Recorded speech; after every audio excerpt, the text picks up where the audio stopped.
Well, good afternoon, and welcome to another one of our continuing series of authors at Google, speakers at Google.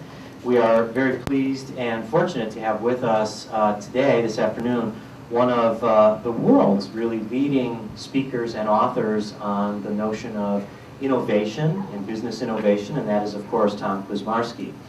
He is the founder and managing partner of Kuczmarski & Associates, which is a highly respected and globally recognized management consulting firm that clients big and small, domestic and international, rely on and depend on to help supercharge innovation as a mission-critical component of businesses globally.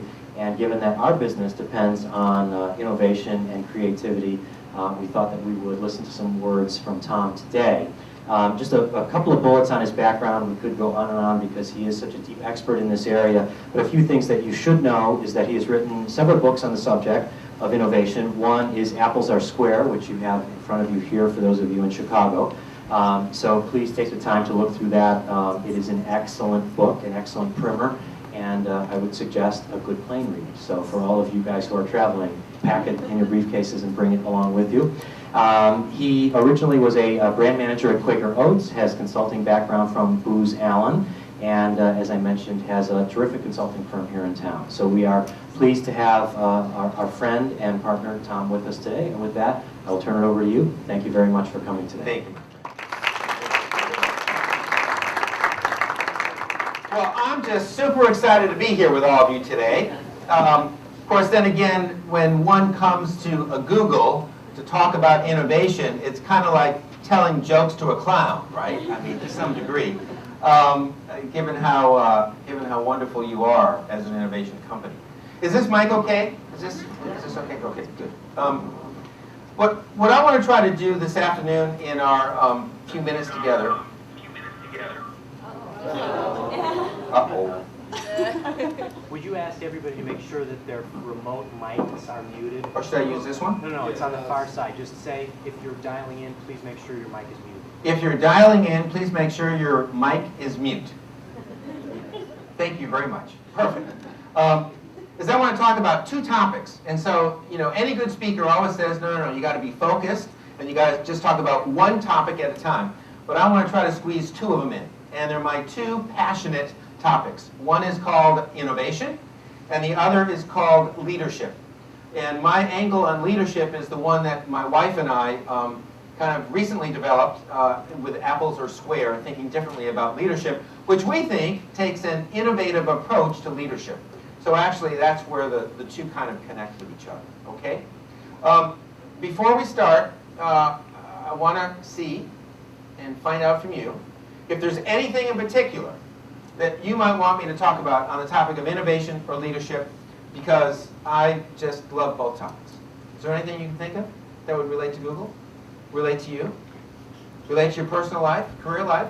Can you routinize, processize innovation, or does it have to be original every time? Terrific. Can you processize or routinize innovation, or does it have to be different and unique every time? Great question. Love to talk about that.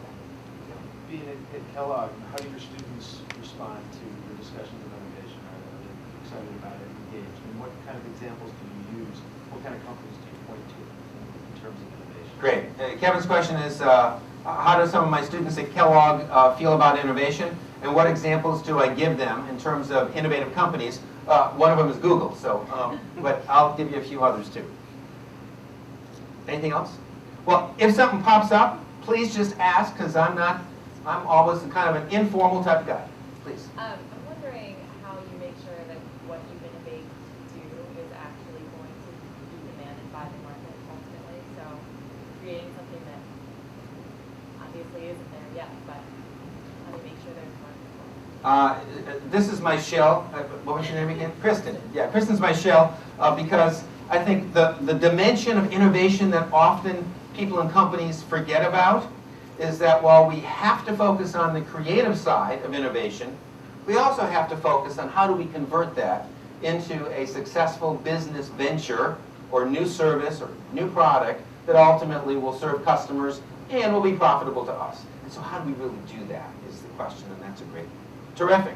Well, those 3 questions alone I could spend the rest of the afternoon on, so we'll try to weave those into our discussion, okay? Did you hear the news, though? What's your name? Tom. Tom, did you hear the news, though, that an innovation engineer just died a couple days ago? And I have the inside scoop that he was at the pearly gates.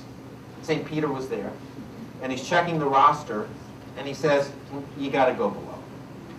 So he goes below, but he's so innovative, he transforms the place. So hell has never been so good. He's putting in refrigeration systems and air conditioning units, and it's just great. Well, one day the devil gets a phone call from God. God calls him on the phone and says, you know that innovation engineer, we made a mistake. He doesn't belong down there. He belongs up in heaven with us. The devil says, no way, I'm not letting go of him. He's been the greatest thing we've had down here in a long time. God says, if you don't, I'm going to have to sue you. Devil says, yeah, as if you'll be able to find any attorneys up there. No, we love attorneys. We love attorneys, and they're part of the innovation process. They really are. But it's important for us to value the role that creativity can play in this process, too.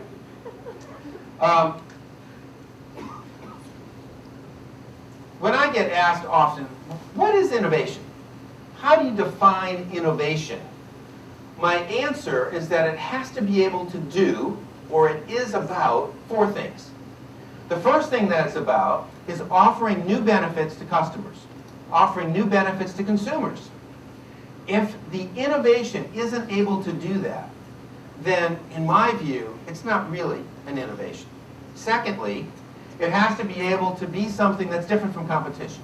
If it's the same Me Too type of thing, but now you've got your brand name on it, or your company's name on it, then it's really not an innovation. So it's got to be differentiated. 3, ultimately, it has to be valued by customers. So if the customer or the consumer don't recognize the benefit of this and value it, then I also say it may be a great new technology, but it's not an innovation unless the consumer or customer ultimately sees the value in it. And then lastly, it has to provide and create economic value for the firm or for the organization that is involved. Now, that economic value may be, right, over a long time period. It may be that your innovation may be unprofitable for many years. It may be that you're using your innovation strategically to attract a certain segment of consumers or achieve some other strategic role for the organization. But ultimately, it should provide economic value. But I also think that it has a lot to do with the internal mindset of an organization. And this is the aspect of innovation I've been wrestling with for a long, long time. It's the aspect of innovation that's the soft stuff, that's the people stuff, that's the culture stuff. So 15 years ago, sure, can I get companies excited about a process? Ooh, they all love processes. Because, especially CEOs, they look at the process and they look at the boxes and they go, oh yes, this is a linear process. I can go from A to X and I can get my innovation. Well, process is good. I'm not saying it isn't good, but it's just a piece of this whole, creating this whole innovation mindset. A second key piece of creating an innovation mindset is having an innovation strategy at the top. Because if we don't know what it is that we're ultimately trying to achieve from our innovations, but rather if it is totally wide open, then I kind of say, well, how do we begin to know where to kind of invest a little more time, a little more resource, a little more focus? And then lastly, we've got to build the culture. And the culture has to be one, in my mindset, in my view, it goes like this. I like companies to throw failure parties. Why would you ever throw a failure party for an innovation failure? Some people think that's the goofiest idea they've ever heard. Well, why would you ever throw a failure party? Can you think of any reasons? Yeah, no one ever talks about what you learn. Because no one ever talks about what you learn, and you can learn as much, right? We can learn as much from our failures as we can our successes. Why else? It makes it safe to do again. Oh, yes. It makes it safe to do again. Exactly right. What's your name? Katrina. Katrina. It makes it safe to do again, and importantly, what you're signaling to the organization is that you're giving them permission to fail. Now, The objective of innovation is to not create tons and tons of failures, right? That's not our goal. It's to create more marketplace successes. But ultimately, we have to have the mindset that says, if I'm doing this in a logical way, I'm doing it in a thoughtful way where I'm getting input from consumers and customers, et cetera, et cetera, et cetera, and this team fails at that innovation, that's A-okay. And we really do embrace it, adopt it, and say, this is part of innovation, and we all have to accept it. And then the last part of the mindset is this one. And I get in trouble for this lots of times, so I always like to get a little bit of trouble. I say you have to change the compensation system. Most organizations pay people exactly the same way. Oh, your pay changes by level, right? So we have 8-point systems and the like. So it changes this level and your bonus gets a little bit higher. And I go, but what happens if you just developed a $100 million business? Do you think the people involved with that should get a little bit more? Some piece of it, or invested in, or whatever? So I think that's the other piece of creating a culture and a mindset, is also aligning rewards, right, to goals in a way that's going to say, hey, innovation is a core business strategy for our company, our business, our organization, and we want to find a way to really instill that in the minds of people. Now, one of the things I strongly believe in is celebrating innovation success. Because if we're not celebrating it and if we're not making a big deal out of it, if we just kind of expect it from people and don't really signal that we value innovation, then I don't think that's going to help or work in terms of the culture. So, 6 years ago, I started here in Chicago with Dan Miller at the Chicago Sun-Times, something called the Chicago Innovation Awards.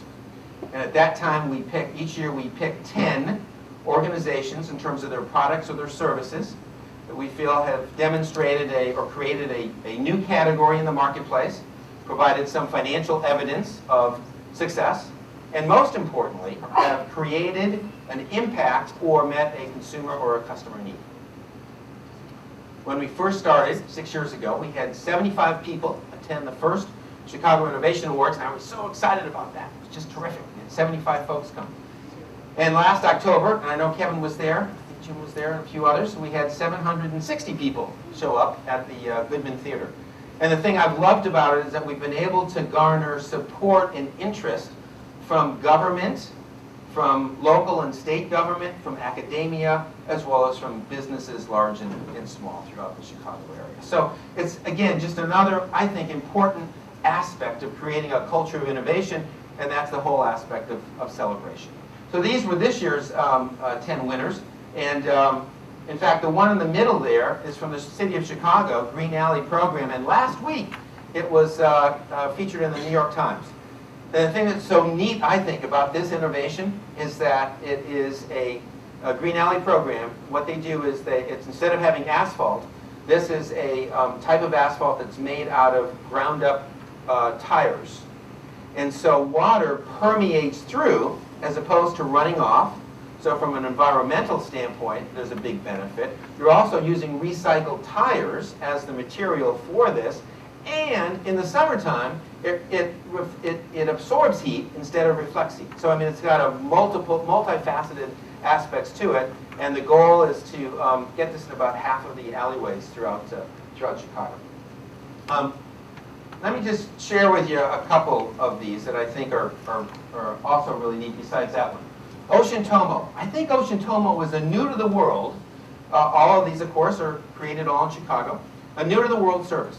Here's what happens. So a company has trademarks or patents that they no longer have a use for. So they put them up for auction on Ocean Tomo. Some other company that may have a use for that biotech or for that IT or for that intellectual property or whatever, buys it at an auction. Or likewise, if I'm a small company and I can't invest in R&D, then I would go to Ocean Tomo and see if I could either sell or trade my technology. So I think it's kind of an eBay, right, for intellectual property and trademarks. And it's only been around for 2 years. I put the one on the right-hand side because I think you all know that little company, eBurner. But we identified them first as an innovative company. And then Walgreens, I love because they came up with the innovation of multilingual prescription labels. So if you're a Spanish-speaking person, a French-speaking person, a Polish-speaking person, and now you go into Walgreens, you can get your prescription drugs printed in your own native language. What's the benefit that that solves for the consumer? They'll be able to take their medicines correctly. They'll be able to take their medicines correctly, exactly, which is actually the primary cause, right, of illness, that people don't take the right dosage. What's the benefit to Walgreens? Good experience. A new consumer base, okay, exactly right, Tom. So they're attracting a new segment of consumers. They protect themselves from lawsuits. Okay, they protect themselves from lawsuits. You know what's interesting though? The opposite of that is true. In this innovation, in fact, the key obstacle for Walgreens to move forward on this was the liability aspect of getting the prescription wrong. And that's one of the reasons why they won't execute this verbally. It has to only be, they'll only accept prescriptions in written form from physicians or from doctors to make sure that that doesn't happen. But you're right, it also offsets, from a consumer standpoint, the liability aspect. What's your name? Betsy. Betsy. Okay, thanks. Any other benefits you can think of for Walgreens? Customer loyalty. Customer loyalty. Sure. Not only do you attract that new segment, right, you've also kind of hooked them in a way, because you're going to instill loyalty. And oh, by the way, where is that prescription place in the store when you go into a Walgreens? It's way in the back. So maybe you have to walk through, and you might pick up some other incremental revenues might accrue as a result of that. So it's been very successful. And what I love about it, again, is that here's a, you think about it, what's the big deal? It's just putting, foreign languages on prescription labels. They've had this now for 6 years, and nobody else has entered the marketplace with the same type of service, and it's had a very positive impact on their business. And this one I love was invented by a guy by the name of Matt Yonkel, and he went to the University of Madison, and he used to wait in line for beer. And he said, this is ridiculous. I don't want to be waiting this long for beer. So he invented this thing called the Turbo Tap. And the Turbo Tap dispenses beer in 6 seconds instead of the normal 22 seconds without foam. I know you're thinking to yourself, yeah, but there's going to be a ton of foam now. But that's the whole benefit of the technology, right, of Turbo Tap. What's the benefit to the consumer? We can drink more beer faster, right? So that's a clear benefit. High value in that innovation. What about to the food service operator? Sell more beer faster. What was it? Faster rate, right? Not have long lines. Higher customer satisfaction, more throughput, higher productivity, lower labor costs. I mean, it's a win-win. And he invented this about 4 years ago. He's in over 5,000 stadiums today, and it's growing now and expanding internationally and the like. And Matt, I'd just love to tell this little side of the story. For those of us that are hardworking, as all of us are, Matt this year, at the age of 32, is spending the year on the island of Tortola with his wife, and he's just thinking and creating. I asked him if he needed a smart professor to go along with him. He said no. We'll put one of those in here. Yeah, okay, good. That's a good idea. I'll get you a deal on a Turbo Tap. Sometimes it's hard for me to convince CEOs on why they need to pay attention to innovation. But a number of years ago, I finally found the magic formula. And the formula was stock price appreciation. Why would CEOs be interested in stock price appreciation? It's what? It's kind of like how they're paid, right? And stock options. And why else? Because ultimately that's what their customer base is, right? The shareholders. So whether the stock is going up or not really is a factor that shows and proves whether or not the company is performing well. So what I did is took a look at a number of industries in terms of over a 5-year time period, what's the stock price appreciation of different companies. And without a doubt, what it shows loudly and clearly is companies that are innovative have a significantly higher compound annual growth rate in terms of stock price appreciation year after year than any other index you want to look at.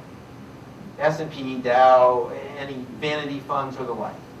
And so if over the last 5 years, from November of 2002 to November of 2007, you were to invest in the S&P, you would have generated, on average, each year, a 10% return on your investment. Okay? That's not bad. However, if you'd invested in these companies up here, you would have ended up with a 30%, 40%, 80% return on your investment. Netflix. Who's familiar with Netflix? Everybody. Okay? I just love this example because this is a totally different business model, I think, in many ways, just like Google. What were the problems with Blockbuster? What were the things that consumers didn't like about Blockbusters? Late fees. Selection. You have to drive there, right? Limited selection, okay? So 3 key consumer problems. Netflix said, we're going to fix those problems. No late fees. We're going to eliminate you schlepping this to and back to the retail store. And we're going to make the selection inventory almost unlimited. Do you know how big they are today, Netflix? $700 million in revenues and profitable.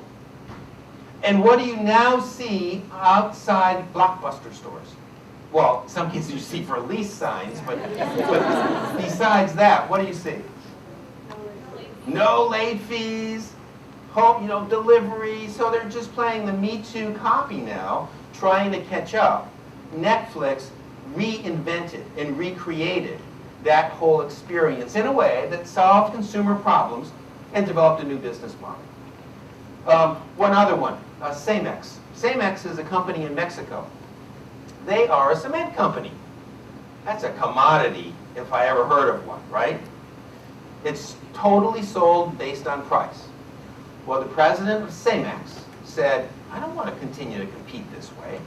So what they created, in effect, was the Domino pizzas of the cement business in Mexico. They have roving trucks with drivers that have cell phones. So if now I'm a foreman and I need my cement to be delivered at 1 o'clock in the afternoon, I can call 2 hours ahead of time and have that. I call that in.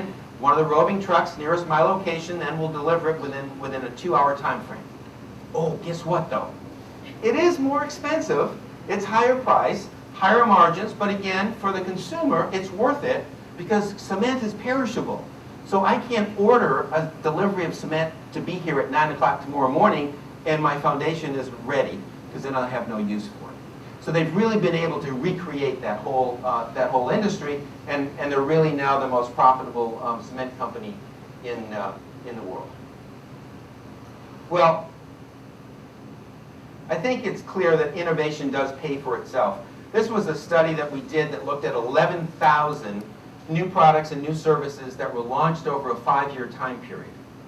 And what we did is that we took those companies that we said were the best, and that would be those that were generating at least 20% of their revenues from new business models, services, processes, or products, that were also dropping at least 10% to the bottom line. And we called those companies the best. We then put all the other companies into the category of the rest. And we looked at the types of innovations that they were launching. And here's what we found. With the best, 39%, or almost 40%, of the types of innovations that they were launching into the marketplace were either new to the world or new to the company. In contrast, only 23% with the rest. About each had about a third that were kind of the line extensions, upgrades, enhancements, and improvements. But look at this. Only 18% of the best were improvements versus 42% for the rest. What conclusions could you draw from this as it relates to innovation?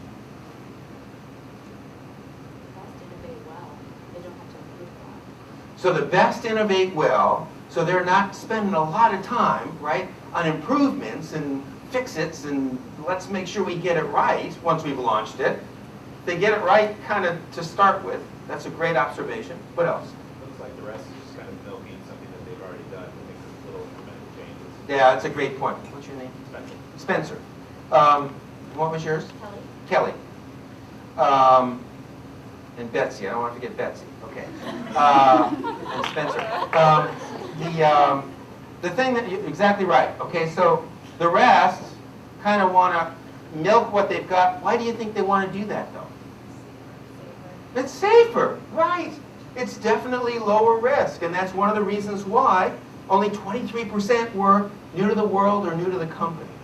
So the real key point on this is that companies that do innovation well, they understand and they look at this as a portfolio. You can still remember back to those late 1990 days when some of us would be trying to find the one IPO stock to invest in. You all found the one stock to invest in, but others of us didn't, right? Likewise, you can't just look for one innovation. It's all about a portfolio, and a portfolio that consists of different types. New to the world, new to the company, things that will get us into new countries, into new markets, into new segments, and at the same time, innovations that will help defend and support and grow our existing portfolio of services and businesses that we have. So it's really a combination of the two, and that's what I continue to find best practice companies doing. I have a question. So what about industries that don't innovate? So for example, like the advertising agency. Like the insurance industry. Yeah, like they just don't innovate because it's comfortable, it works for them, they're fat and happy, but then everyone around them innovates. I mean, how can that be? Like,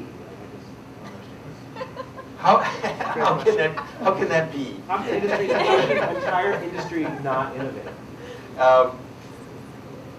Here's my answer. And Ted, I wish I could tell you it's a more positive answer than what I'll give you, but here's my real world answer.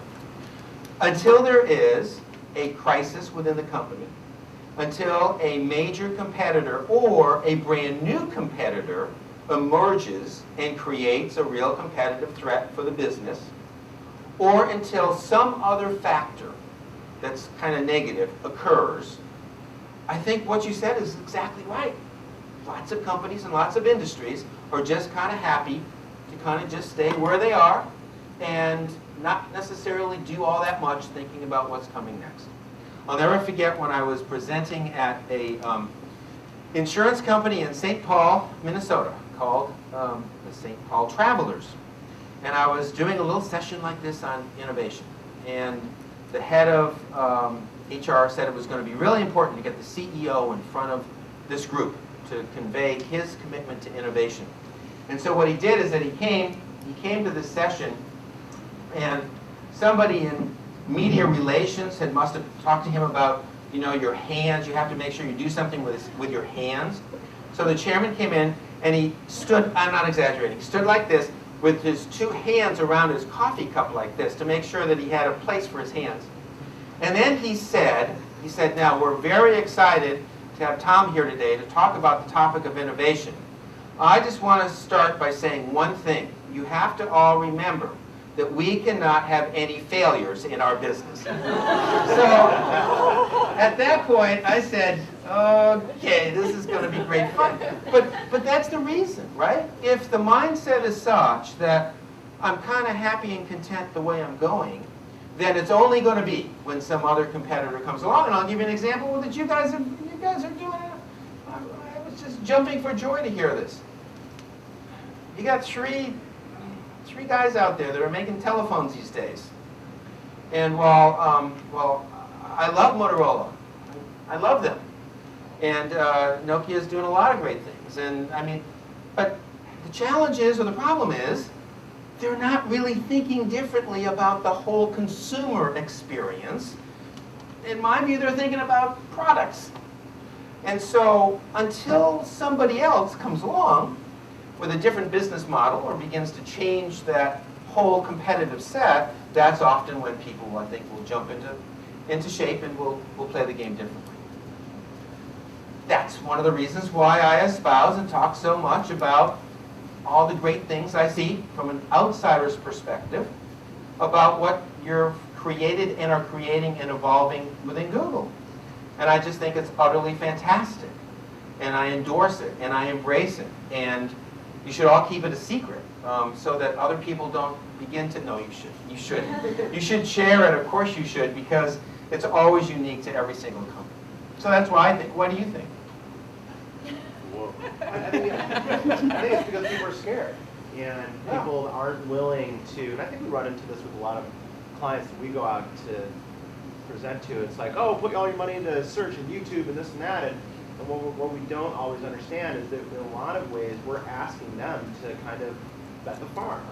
And a lot of CEOs aren't willing to bet the farm because they can't fail, because the shareholders get upset, the board of trustees kicks them out, and the board of directors kicks them out. So I think it's just this, I'm not going to risk my job or my company, and we're going to keep going down the same path. Sure. It's easy. Sure. And that's why I think the whole idea of creating an innovation portfolio is so key. Because if you're doing innovation and you're creating a portfolio, you're not putting all of your bets on in one area, because you're spreading your risk. You're diversifying your risk by pursuing a lot of different types of innovations in a lot of different areas. And ultimately, that's what I think is important also for a CEO to be able to see and feel greater comfort on. Now, I have great respect for your, actually I have great respect for your Chief Innovation Officer as well as your Chief Information Officer, Marissa and Doug. But Marissa has 9 guidelines for innovation, right? You all know those, so I'm not going to show you those. So I thought I'd share my 10 guidelines for innovation success. For those of you that don't know, this is parchment paper. See, this goes way, way.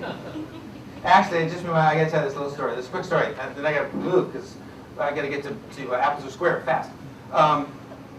But literally, I have 3 boys, ages 24, 22, and 17. And the one who's now 24, when he was about 4 years old, actually he started using computers when he was 2, but about 4 years old or 5 years old, or 6 years old, something like that, I brought out one day this LP, this big LP album. And he said, Dad, I said, yeah, John, I said, this is a, and he says, no, I know what it is, but it must have 1 million songs on it. So I still remember what parchment paper was like. So here's my top 10 list of innovation best practices for organizations. The first is set some expectations. Now don't think of this in terms of defining expectations with great precision and total accuracy, but we've got to be able to identify strategically, somewhat broadly financially, something that relates to our business strategy, the roles that we want innovation to play within our organization. The second thing that it's important for companies to do that want to be innovative is to listen for consumer problems and needs and then focus on solutions. Now, this is just one I might throw out to all of you to think about. Do you really feel that you have a good grasp on your consumer and your customers' broader set of business process needs? You may know what they need in terms of you're trying to sell them, right? So you know what it takes to sell them your service and your business, but what's the broader context of what they might have and as a need? And that's what I think often can drive innovation too, is looking at ways that we can use technology and looking at ways that we can use our expertise, our capabilities to help solve those solutions. And so lots of times I'll ask people, how many people here are creative? In fact, let me ask you, how many people here are creative? Raise your hands. See, but this group blows it for me, because this is a very creative group. But lots of times I'll get, how many people here are creative? I'll get 2 or 3 hands. But then I'll ask, how many people here are good at problem solving? How many people here are good at problem solving? Raise your hands. Okay, and then that's just about everybody. And so that, I think, often is what can also provide people with a sense of confidence that that is what innovation is often supposed to be about, is we're solving problems. We're doing it in unique ways and we're doing it creatively, but that's what ultimately innovation is about. And then the last best practices for companies are all the ones that relate to culture. And I think playing in teams, in my view, innovation is a team sport. You can't go sit in a cubicle, sit in your office, sit in a chair, and go forth each day by yourself and be innovative. It takes interaction. It takes playing. It takes participation. It takes listening. It takes talking. It takes the ability for us to view this and spark this in a way that's going to generate different angles, perspectives, solutions, ideas, and the like. I think another best practice is that we've got to keep score. Why would we want to keep score? Why wouldn't that stifle innovation? If we start keeping score in some way, why wouldn't that be like the death knell? It's like, oh, you don't want to keep score. But why might you? Compensation? That's one reason why you might. It creates competition. It creates competition if you keep score. Yeah. Is that good? Is that bad? Drives things forward and makes people want to achieve better and better and better. I'd agree with you. It's got to be keeping score. The keeping score, though, has to be done from a champion standpoint as opposed to being a policeman standpoint, because then it's not good. So if we're going to be then that's not the right type. But otherwise, I would agree with you. Yes. Any other reason to keep score? You want to know if you won or not. Exactly right. You're exactly right, Tom. See, you know, the idea itself, it may be 50% of the innovation. But the other 50% that counts is how has this team transformed this idea into a successful, meaningful, and valued innovation in the marketplace. And so we want to know, we innovators want to know how well we've done in that thing, and that's why keeping score ultimately is important. We also want to reward lavishly. Oh, I get in trouble for that one too. But I go, why not? And so let me just throw out this crazy idea. So let's say the 5 of us tonight go home to our self, friend, or spouse. We take $10,000 out of the bank. We come in tomorrow morning and we give it to, don't you manage the Chicago office? Some days. Some days. Some days it is. So the 5 of us now will hand over our $50,000 to Jim, right? That goes into Google's corporate coffers. And what do we own? We now own 2% of the future earnings stream of any new innovations that we develop over the next 5 years. What's that mean? That means we go home in 5 years from now and we say to ourselves, friend or spouse, we didn't need that money anyway because what we got was 0. Or we each go home with a check for $350,000 because that represents 2% of those future earnings of new innovations that we had developed. Now, please keep in mind, Jim also keeps 98%, right, of those earnings. So it's not like it's way out of whack here, but it simulates more of an entrepreneurial environment. Now, I don't want to come here and cause trouble, though. I don't want to get anybody in trouble. But rewarding lavishly, I think, is part of innovation success, along with encouraging fearlessness. And encouraging fearlessness, I think, is a key attribute for companies that create a culture of innovation. Squash hierarchy. And let me just say one little thing about this. Right now, actually, I love the company. It's a great company. It's the 3rd largest company in Mexico called Alpha, and they're highly diversified. But they've got lots of hierarchy. What's the problem with hierarchy as it relates to innovation? More people who say no. More people to say no. Exactly right. And what's the easiest thing to do when we're talking about innovation? I don't think it's going to work. Or, you know, Tom, really, it's a good idea, but we've tried that before, and it just didn't work. So hierarchy tends to make the job of saying no easier, and so the more we can flatten and have shared leadership, the more chances we have for innovation success. 9 is instilling self-confidence in people, and 10 is what I want to talk about now, leading differently. So I just gave you in 37 minutes what will take me 3 days at Kellogg to do with senior executives. But I know that this group is so darn bright, you got it all anyway. Hey, in 1995, my wife and I,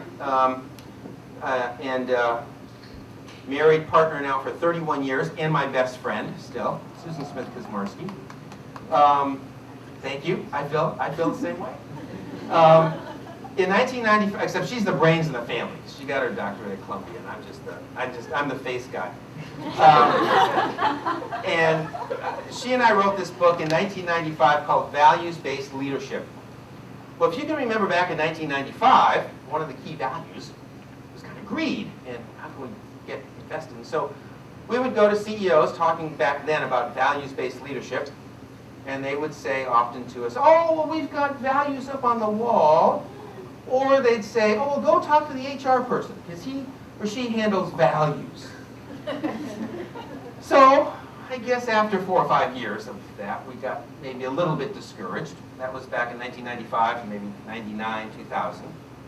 And then lo and behold, if you go to Amazon now, over the last 3 years, we've sold more copies of Values-Based Leadership in the last 3 years than we did the previous 7 years. And so it seems as if this corny thing called values may indeed be coming in vogue. And so 5 years ago, we embarked on a different venture, and that was to say this. We're not so sure leadership is doing all that well. So we kind of looked at the leaders in government, and leaders in business, and leaders in academia, and we kind of said, there might be something missing here. So what we did is we went out and looked at 125 different leaders. We asked kind of 2 questions. What's the impact of this person's leadership on the organization? And to what extent has this person been able to stimulate an environment that enhances people's innate talents and skills? But that list of 125 got down to about 35, which in and of itself, we thought we were starting with a pretty good list to start with. And what came out of this were 25 leaders that we profiled in this book, Apples Are Square. And these 25 people, in our view, represent the types of leaders, in our humble opinion, that has to drive the 21st century forward. And here's the major theme of this whole construct of leadership. The old boy construct of control and compete is dead. And so while some great leaders in the past, like Larry Bossidy and Jack Welch and lots of other folks that did a great job, today, going forward, that's not the leadership style that's going to work. And the reason why it's not going to work is that people's values have changed. And people no longer are willing to work blindly, without value, without leaders that understand and really believe and embrace the fact that this isn't about leadership, it's about a term we call in this book, peopleship. That's what leaders should be focused on, are the people within the organization. And how do we serve them better? So, talking from these 25 folks, here's what we discovered. They all shared 6 common values. 6 common values that they all kind of embraced. And we went, holy moly, there might be something here. But those values in no way represent what we stereotypically think as the leader who's in control, who's at the top, who's telling us what to do and how to do it and what not to do. Because these leaders have these values. They have humility. They're humble. They're open. They're vulnerable. Compassion. They understand that relationship building and the fact that we all work together on a daily basis, day after day, week after week, we have to know who we're dealing with. I need to know what turns Ted on. I need to be able to know what turns Kristen off. I need to know what Tom's real objectives and personal goals are. I need to know what Betsy's afraid of. And she's fearless, I know, but there's something out there, she is. So we, as leaders, we need to embrace and understand compassion, transparency. You know, in lots of organizations, people kind of wear armor. And leaders in particular, oh, don't show emotion. It was one of my first performance review many, many years ago. I had Tom does this, he's blah, blah, blah, blah. Under my development areas on my performance review was, Tom needs to show less emotion. He needs to, I think leaders in the future are people that understand that being open and being vulnerable and transparent is what leadership is all about. They ultimately have to make decisions. But in my view, they make decisions, and in Susan's view, in our view, they make decisions based on values, not based on the next 90-day forecast, nor based on what the financial analysts want people, nor based on even changing this quarterly review to make sure it looks better for the next time around. But based on the values that they want to make sure the organization continues to live and breathe. Inclusiveness, as opposed to exclusivity.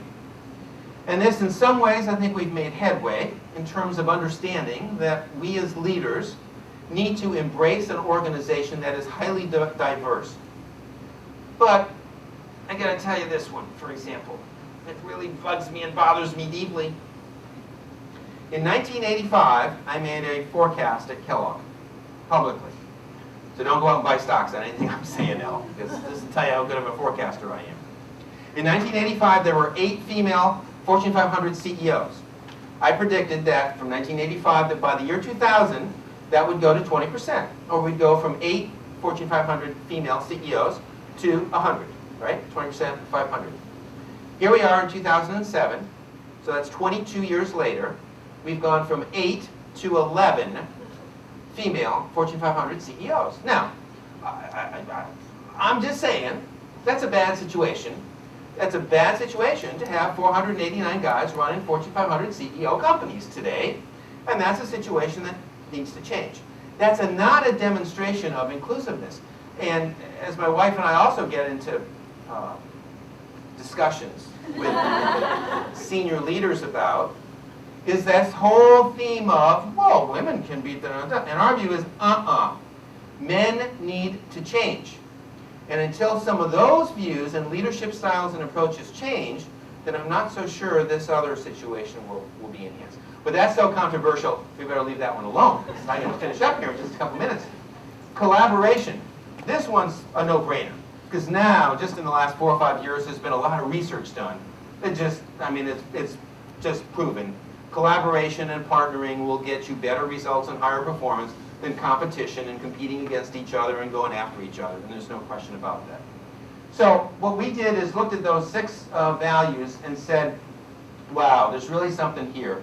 And I think what's unique is the impact of those on innovation. So let me just give you 2 examples of a couple of the folks in our book. One is Mary Ellen Weber. She was the 2nd youngest female astronaut to ever go in the space shuttle, and she went around twice.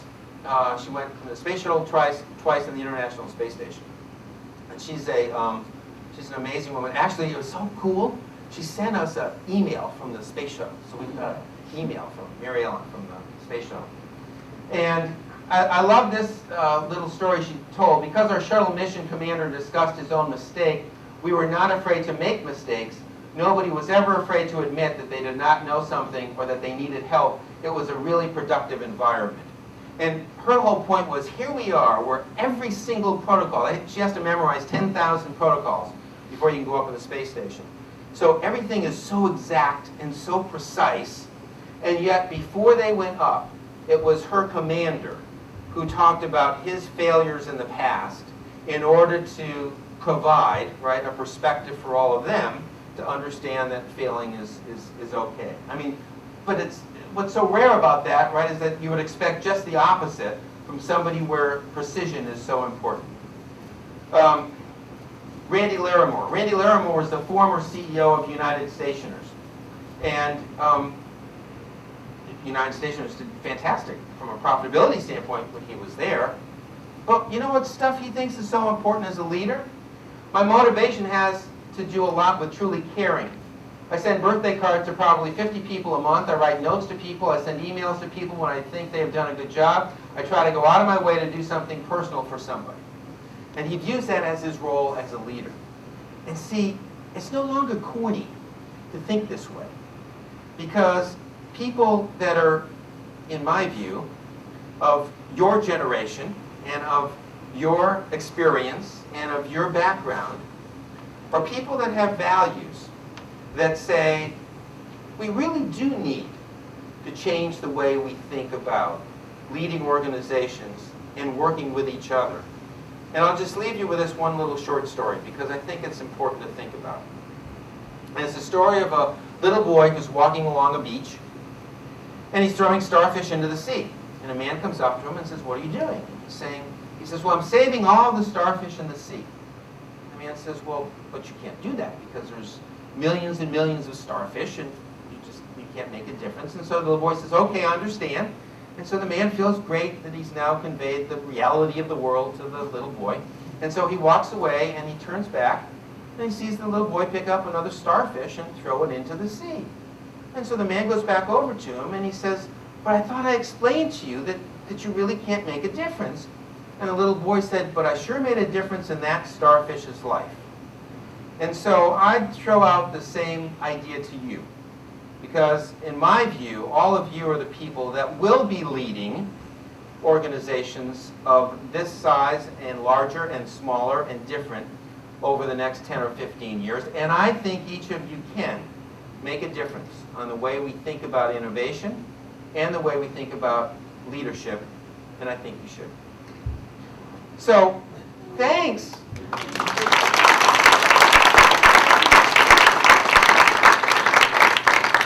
I'd be happy to answer any other questions, and I'll also stay around if anybody wants to have me sign their book. I'd be glad to do that. It'll increase the value by at least 25 cents. Yeah.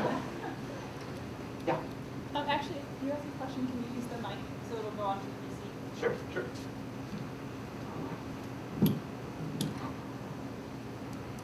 Talk about a innovatively challenged industry. Newspapers, I think, are under the microscope. They're getting lambasted from all angles these days. Have you ever met with them before? If not, would you please? I work specifically, Google's getting into the offline world, and I work with Google Print right now. And it's been interesting being Google, but entering into this traditional media space. And there's been a lot of inherent challenges with that, as you can imagine. What is your take on traditional media, specifically newspapers for me, but then traditional media, and what's happening out there with the advertising world in general? I don't need it. Okay, so you hang it. Let me give you a couple of perspectives. I couldn't agree more. Let me take you back a ways. In the late 1990s, one of the two newspapers in this town hired us to figure out ways to increase customer value. It was the Chicago Tribune. And I worked there for the past 8 years. So. oh, good. Oh, great. And it's a great group of people. Right? It is. Very nice. But as politically correct as I can say it, I think there was a certain mindset that said that they thought that some big portion of the value of the newspaper came from the editorial page, right? Because it was the best editorial page newspaper, and that's the cornerstone of what newspapers are all about. Well, in going out and doing consumer research with consumers about customer value in the newspaper, what we found that they valued the most were, what do you think? What 2 or 3 things do you think they valued the most? The what? Obituaries. Oh, obituaries? That just means my family. There might have been actually 4 or 5, but what do you think the top 3 things were they valued?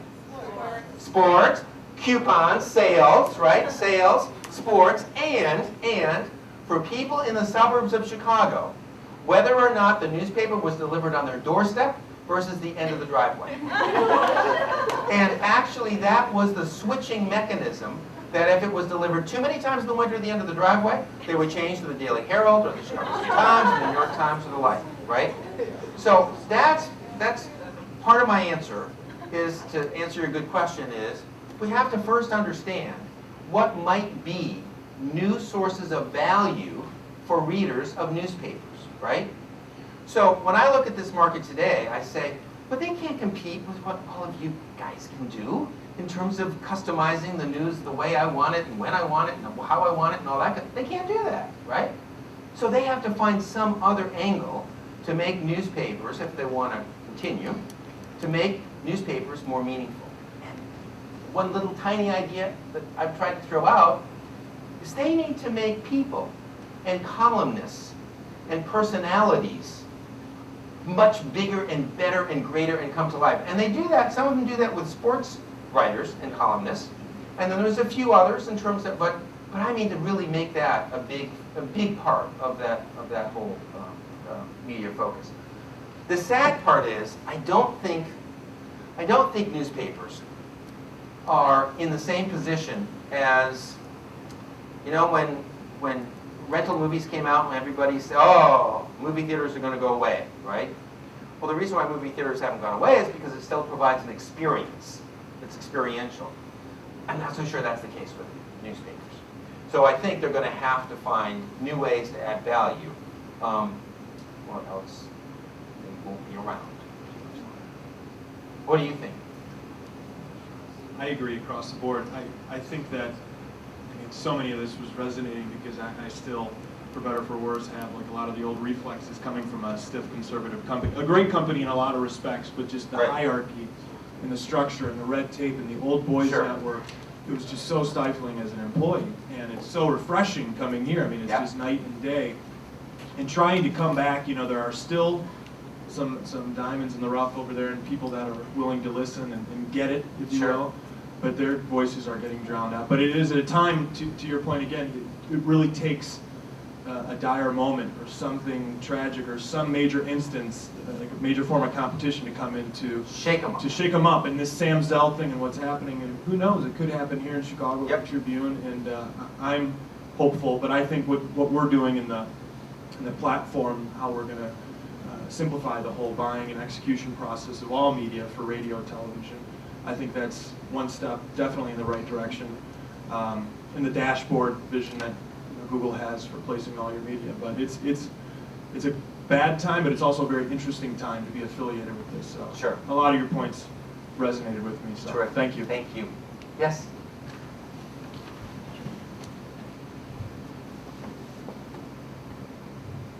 Do you think companies need to be taught how to fail? I mean, I think there's a certain art to that, and when I started on here, the highest levels of the company, the mantra was fail early and fail often. And I think a lot of companies fail, but then that failure lasts so long that the CEO realizes that there was a monetary detriment to doing so, and then they're hesitant to do it after the fact. Sure. I think also for a company, for you to hear that, there's a certain level of humility that goes, you know, at a corporate level. When you hear that, you realize that when you work on a project and it fails, it really doesn't matter. Just fail quickly and move on to the next thing. And the only real failure, and this is, I think, Douglas Merrill mentioned this to us in a meeting. He basically said the only real failure is when you don't know why you failed. Yep. And if you can figure that out, your next product will be better than the original. Yep. So are there companies out there, are companies out there afraid to fail because it costs too much, or is it just not in their culture to have people thinking that way? What's your name? Amir. What is it? Amir? Amir. Amir, I think that's such a great question. Should we be teaching organizations how to fail? And my answer to that is a resounding yes. A resounding yes. Because the biggest challenge, I think, is this one. What we're dealing with at the heart of this whole topic in question are people's internal self-confidence. And I think humility is absolutely a key part of this. If I'm not confident in myself, I'm going to have a much higher propensity to cover up and to hide and to not be transparent. So ultimately, I believe that the answer to that question has to be built from the inside out. And what we really have to be focusing on are what are our real strengths and what are our real talents and how do we continue to build and expand those. And how do I connect with Kristen in a way that's going to be able to make that happen? And how am I going to ensure that Ted's innate talents continue to grow and the like? Once that starts to build, then I think we're ready to talk to people about how they can fail, because there's going to be enough, right, substance there that they can deal with it. But then we also have to teach senior level people how to fail. And that goes right back to the whole topic of peopleship, and it also goes back to the whole value of humility. And so I think you're right on. Yeah, I mean, I believe it should come from the top, because if you're constantly trying to impress your boss and then his boss and his boss, and you fail once, you feel like, hey, I'm going to get booted out of this company. Right. Meanwhile, when it starts from the beginning and they say, go ahead and fail, you know, continue to try and try and try. Exactly. Get it right. Tom's going to be Yes. up in Northwestern, not too distant, so thank you very much. Kevin, thank you so much.